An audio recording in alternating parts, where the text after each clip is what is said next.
Bismillahirrahmanirrahim. Allahumma salli ala Muhammadin wa ali Muhammad. Assalamualaikum warahmatullahi wabarakatuh. Alhamdulillah, pelajaran ilmu kalam kita lanjuti. Sekarang kita memasuki pelajaran ke 16 dari ilmu kalam. Pelajaran sebelumnya kita telah bahas tentang ilmu huduri dengan pembagiannya, yaitu ilmu huduri yang tanpa perantara dan dengan perantara. Dan sekarang ada sedikit di sini iskalan bahwa melanjuti dari pembagian ilmu huduri tersebut. Dalam kitab Ilahiyat ini dikatakan wa bidzalik takifu ala dha'fil istidlal ala wujudil insan bitafakkuri. Jadi tentang istidlal atau berdalil bahwa berpikir atau mengatakan bahwa ufakir, aku berpikir tentang keberadaanku menandakan bahwa aku ada. Fa ustudilla biwujudi tafakkur ala wujudil mufakkir, bahwa orang yang berpikir atau berpikir itu menunjukkan keberadaan dari orang yang berpikir. Tetapi di sini ada titik lemah atau iskalan dari istidlal tersebut. Yang pertama adalah bahwa inna alimal insan biwujudi nafsih boruriyun la yahtaj ilal burhanah. Jadi kalau manusia itu sudah mengetahui tentang keberadaannya, doruri sudah pasti itu dia itu ada, maka tidak butuh lagi kepada istidlal atau tidak butuh lagi dia membuktikan tentang keberadaannya dengan mengatakan bahwa aku ada dengan sebab aku berpikir. Tidak perlu. Walaisa tafakkurul insan awdah min ilmihi bizati wa nafsih. Tidaklah. Jadi tidaklah berpikirnya manusia tentang keberadaan itu menunjukkan itu istidlal atau dalil bahwa dia ada. Tidak. Bahwa keberadaan dengan ilmu dia itu ada, maka menunjukkan itu sebenarnya sudah ada dirinya. Itu adalah iskalan yang pertama.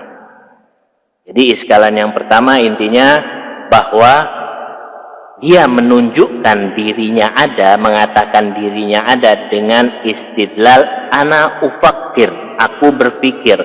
Berpikirnya aku menunjukkan aku ada. Nah, ini istidlal yang lemah atau iskal, yang tadi sudah dijawab. Yang kedua, iskalan yang kedua yang menunjukkan kelemahan, yaitu innal mustadil i'tarafa bin natijah fi muqaddimal istidlal haitsu qal. Jadi orang yang berdalil ingin menunjukkan, ingin memberitahukan sebuah natijah dari istidlalnya dia atau berdalilnya dia dengan mengatakan ana ufakir, aku berpikir. Ana ufakir, aku berpikir. Faqad akhaza wujudan nafsah amran mafrudan wa musallaman. Dia menjadikan bahwa dia telah menjadikan dirinya itu apa? Sebenarnya sudah ada, badihi, sudah jelas, tapi dia apa? Membuat istidlal lagi dengan mengatakan bahwa aku berpikir, thumma hawalal istidlal alaih, kemudian dia berusaha untuk menunjukkan dirinya dengan apa?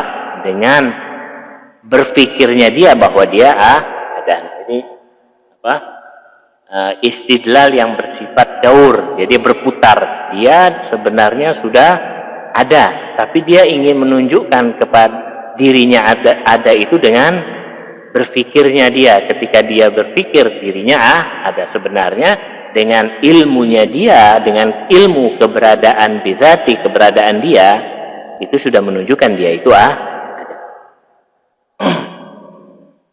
Kesimpulan dari ta'rif atau definisi ilmu husuli dan ilmu huduri adalah, jadi di pelajaran ke-11 kalau tidak salah sudah dijelaskan bahwa ada iskalan atau sanggahan tentang ta'rif definisi ilmu yang sudah Al-Fakir jelaskan dengan pembagian-pembagian ilmu baik husuli dan huduri, dan di sini disimpulkan.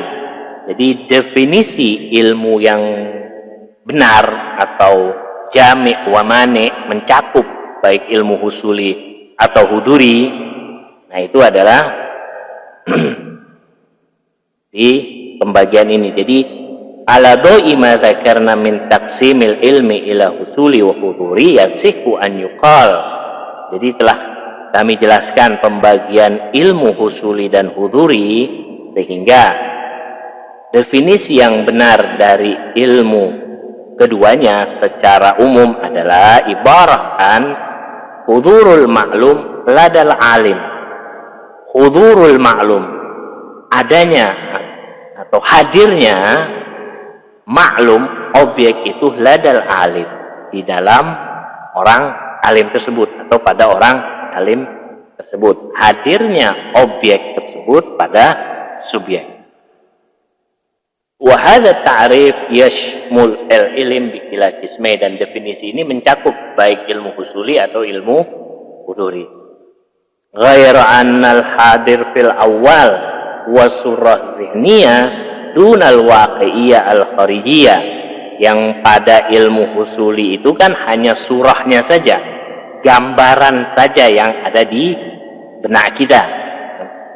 Wafisani maksudnya pada ilmu husul huduri, yaitu nafsul waqiyatil ma'lum, hakikat dari objek tersebut yang hadir min duni wasit bainahuma wa bainal ma'lum, tanpa ada perantara baik antara objek ataupun subjek, baik antara maklum atau alim.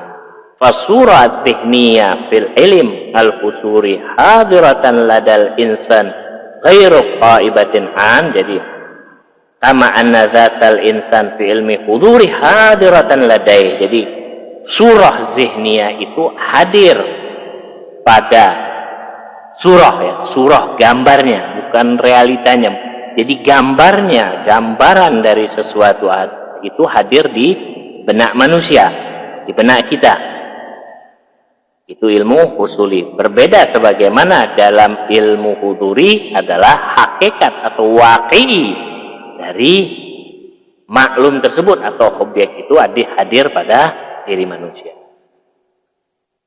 Wa hadza ta'rif jami' syamil kulla anwa'il al-ulum al-hasila fil mumkin wal wajib, dan definisi ini mencakup dari berbagai macam ilmu-ilmu baik yang ada pada mumkinul wujud ataupun wajibul wujud.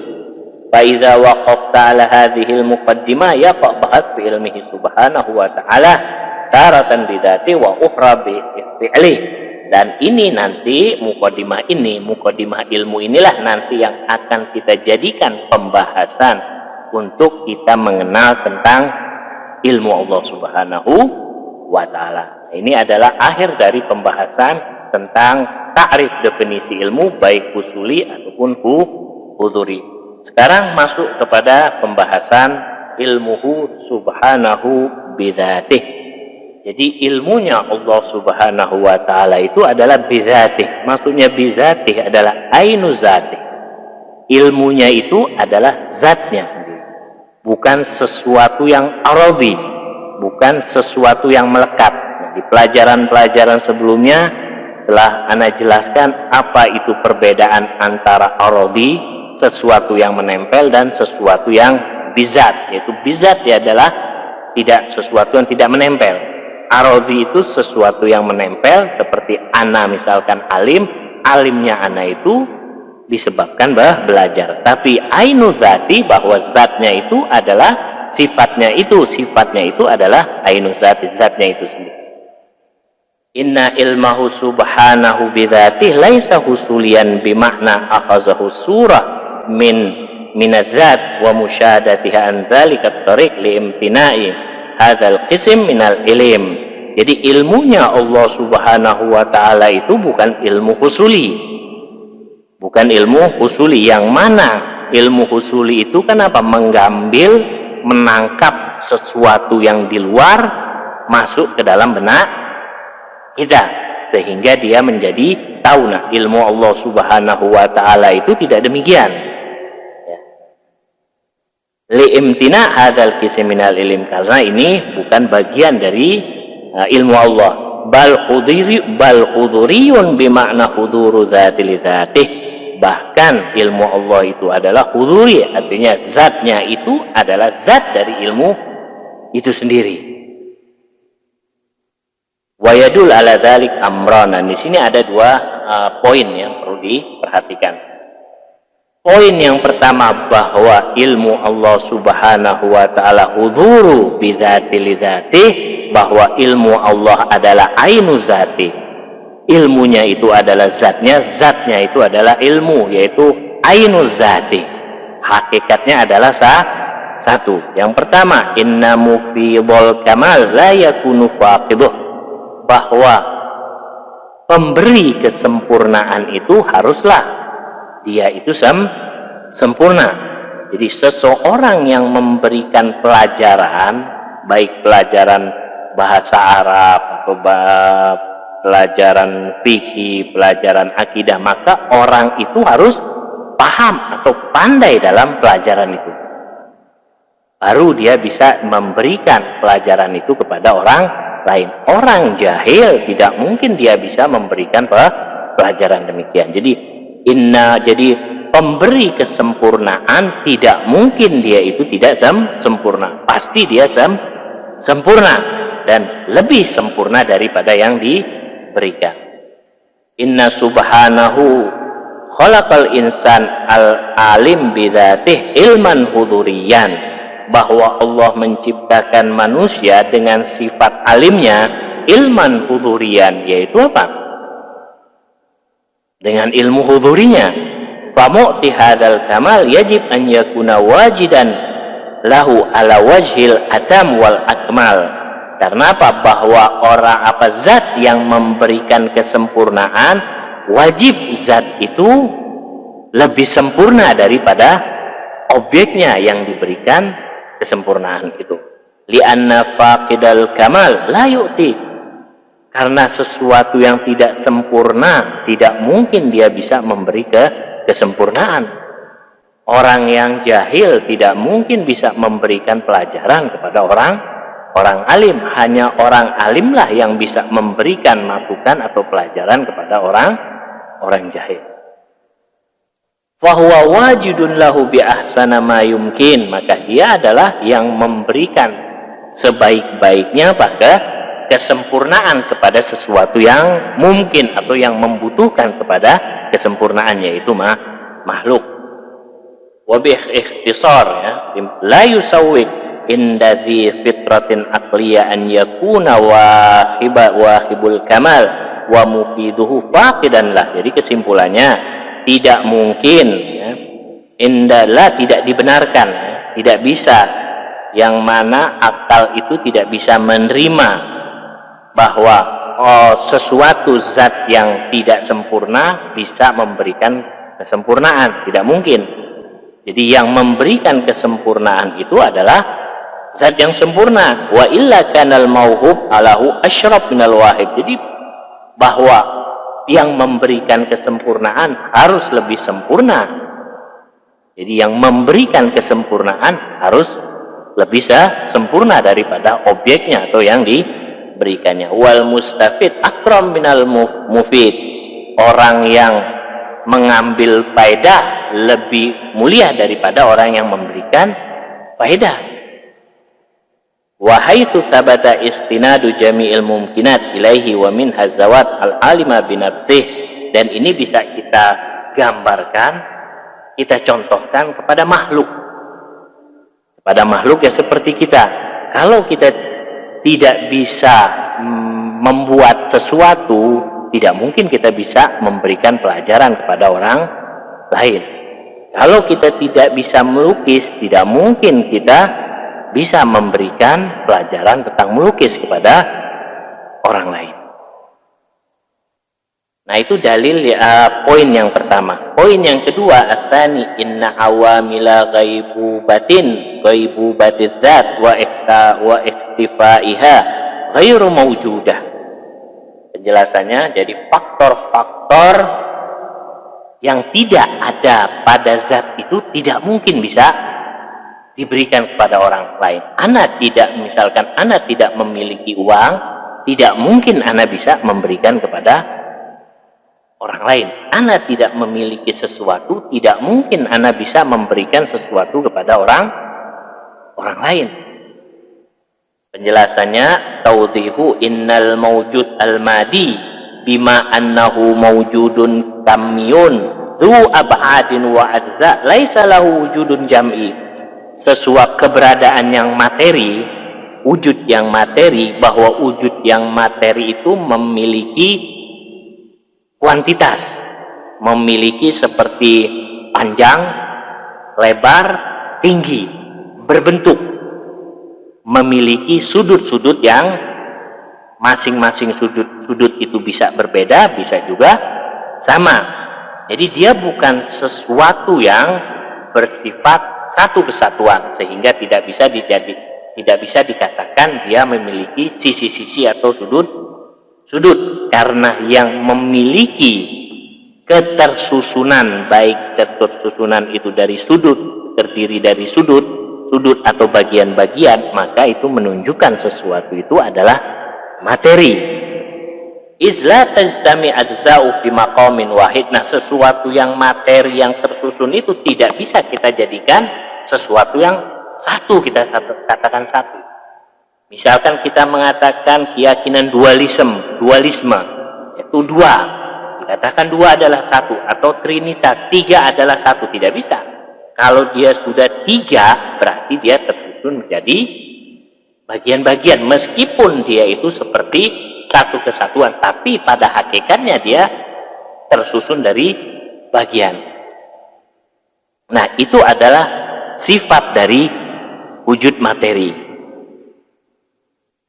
Taghibu ba'du ajza'i anil ba'dil akhar. Nah, karena sesuatu yang tersusun itu bisa jadi di satu sisi ada yang ada, di satu sisi ada yang tidak ada. Bisa jadi dia hadir pada saat itu, bisa jadi dia tidak hadir pada saat itu.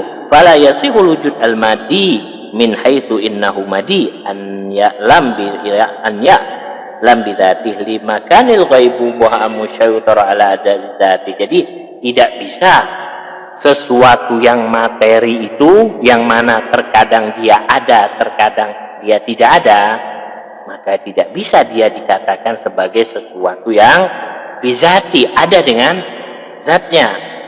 Karena apa? Setiap ketersusunan itu dia membutuhkan satu sama lain.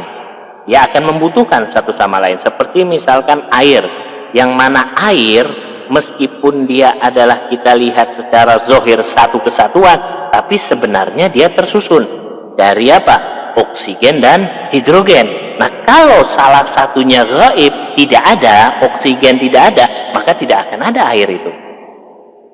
Nah, oksigen dengan hidrogen ketika menyatu, barulah disebut ma atau air. Maka sesuatu yang materi, kalau dia gaib atau tidak ada, maka sesuatu itu akan sirna, tidak ada. Dia harus satu, kalau dia tersusun dari satu kesatuan harus ada, tidak boleh ada dan tidak boleh tidak ada. Fal ghaibu ba mudadatun li huduriz zat wa tamna tahaqqaqu ilmu zat bidzat.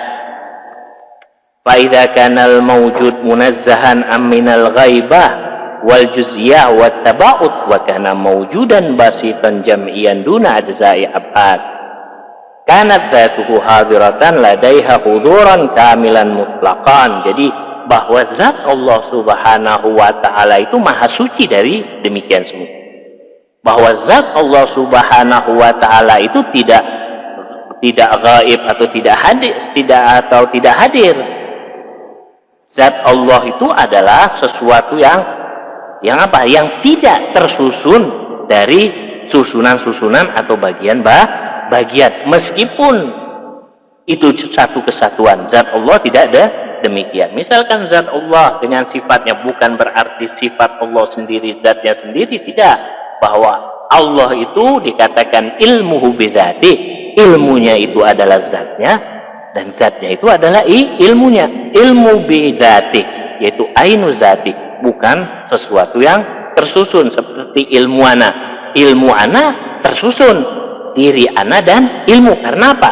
Sebelumnya ilmu itu tidak ada, lalu menjadi ada, hingga menjadi ada. Nah, kapan ana bisa dikatakan ilmu ana gaib, tidak ada? Ketika ana tidur, maka ana ilmu ana tidak ada. Karena apa? Ana tidak sadarkan diri. Berarti apa? Hilanglah ilmu ana. Nah, ilmu seseorang itu bisa ada, bisa tidak ada pada kondisi-kondisi tertentu. Nah, jadi ilmu makhluk itu sesuatu yang melekat, tapi melekatnya itu tidak bizati. Karena apa? Sewaktu-waktu ilmunya ada, sewaktu-waktu ilmunya tidak ada. Ketika misalkan akal manusia itu hilang atau dia menjadi majnun, maka hilanglah ilmunya. Yang ada hanya zatnya sebagai manusia. Nah, itu.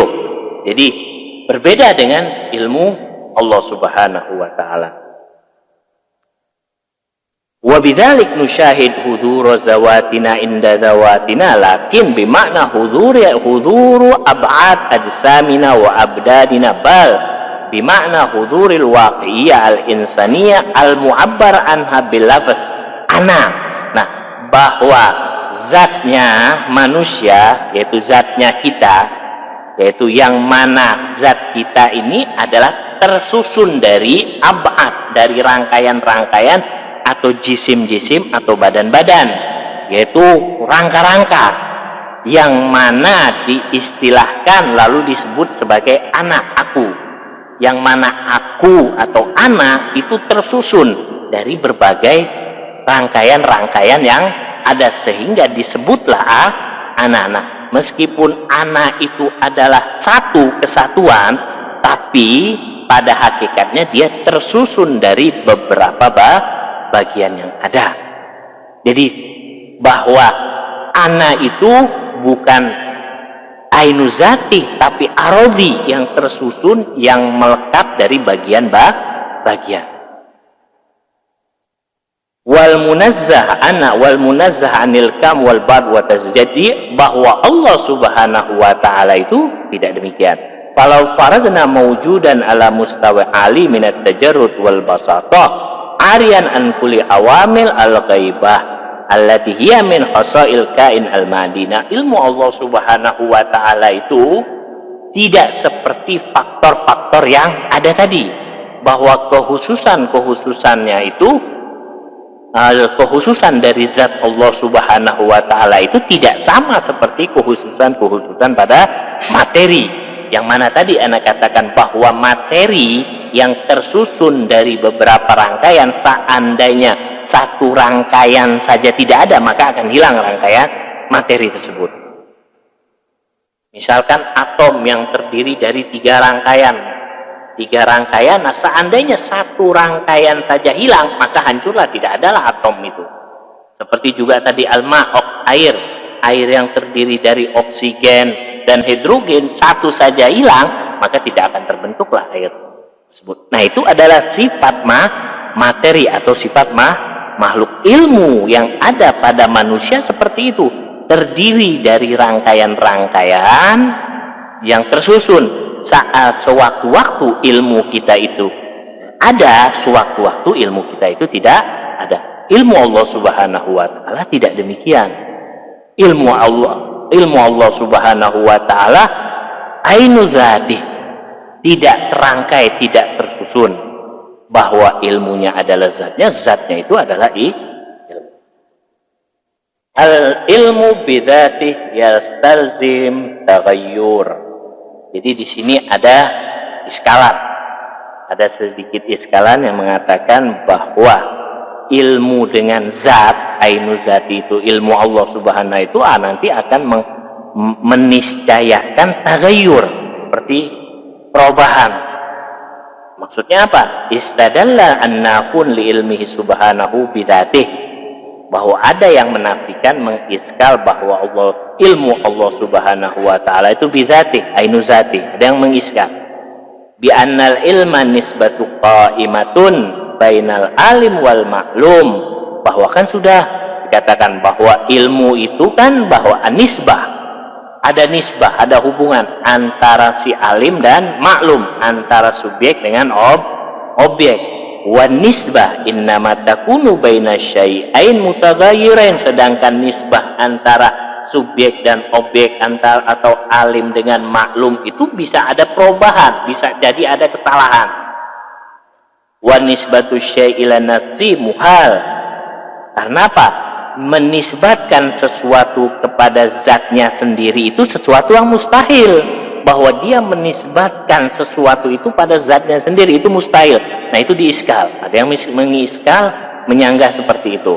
Isla taghayyur wala itmiyah, karena tidak ada nanti wa bi ikhtisar asy' al-wahid, simpulan sesuatu. Jadi kesimpulan dari iskalannya asy-syai'ul wahid a'ni subhanahu wa ta'ala bima huwa syai'un wahid la tatasawwar fihi nisbah. Jadi sesuatu yang satu esa, yakni Allah subhanahu wa ta'ala, bima huwa syai'un wahid, bahwa itu adalah sesuatu yang satu, yang esa, tidak bisa digambarkan. Jadi waqad, jadi jawabannya ya, jawaban dari iskalan ini, waqad ajaba anhul muhaqqiqun bima hadza hasilu inna ta'addud wa taghayyur innama huwa fil ilmil husuli, bahwa taghayyur, perubahan atau berbilangnya sesuatu ilmu itu hanya ada pada ilmu husuli saja.